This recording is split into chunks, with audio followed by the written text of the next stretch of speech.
हम हमारा हक मांगते, हम हमारा हक मांगते। धन्यवाद साथियों।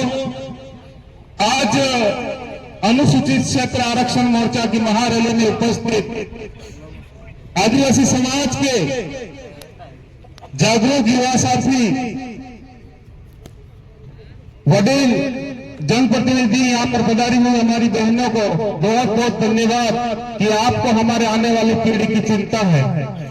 आपको हमारे अधिकारों के साथ जो छेड़छाड़ी हो रही है उसकी चिंता है। साथियों, यह आरक्षण हमें भीख में नहीं मिला। इस देश की आजादी में सबसे बड़ा योगदान हमारे आदिवासी भाइयों ने दिया था और सबसे ज्यादा कुर्बानी भी आदिवासियों ने दी थी। 70% आदिवासी मरे थे देश की आजादी में, पर आज भी उनको शहीदों का दर्जा नहीं दिया। तब से शोषण हो रहा है। कब तक सोए रहेंगे हम लोग?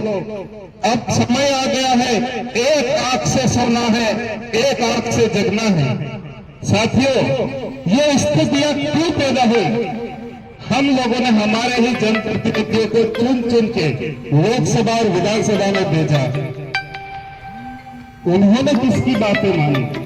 संविधान के साथ जब छेड़छाड़ी हो रही थी, हमारे आरक्षण के साथ जब विसंगतियां पैदा हो रही थी, तो वो लोग चुप क्यों थे? हमारे आरक्षण के बारे में नहीं सोचा, हमारी जल जमीन जंगल के बारे में नहीं सोचा। आज हम आरक्षण की बात नहीं करते, हम पानी की भी बात करते हैं, जल जमीन जंगल की भी बात करते हैं। जमीन की बात आती है तो मुझे बिरसा मुंडा याद आते हैं, जिन्होंने अंग्रेजी हुकूमत के सामने लड़ाई लड़ करके हमारे 1 लाख आदिवासी इस लड़ाई में मरे थे और अंग्रेज सरकार ने घबरा करके भूमि संपादन एक्ट लागू किया था।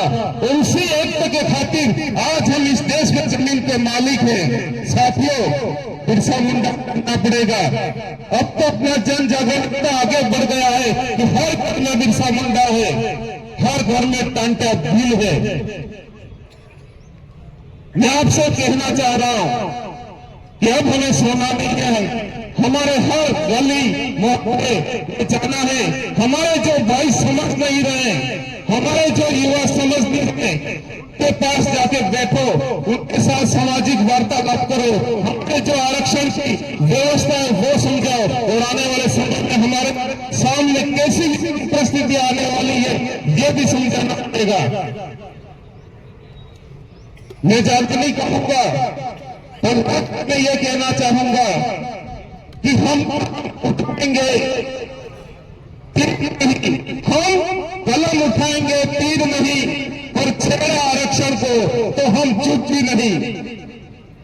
यह जो चिंगारी लगी है वो अब बुझेगी नहीं, और हमारी ये वो अब झुकेगी नहीं। साथियों, हमारा अभी एक साथी कह रहे थे, एक साथी बागी द्वारा कि बड़े के सर पर जू भी नहीं रखती है। वो समय भी आएगा तो उनको सर भी खुजाना पड़ेगा। यह स्थिति पैदा कर लोग रख देंगे। और विधानसभा में हम 4 भाई हैं, आपने हम लोगों पर विश्वास किया है और हम आपके विश्वास के जनप्रतिनिधि हैं, तो आप सब निश्चिंत रहे।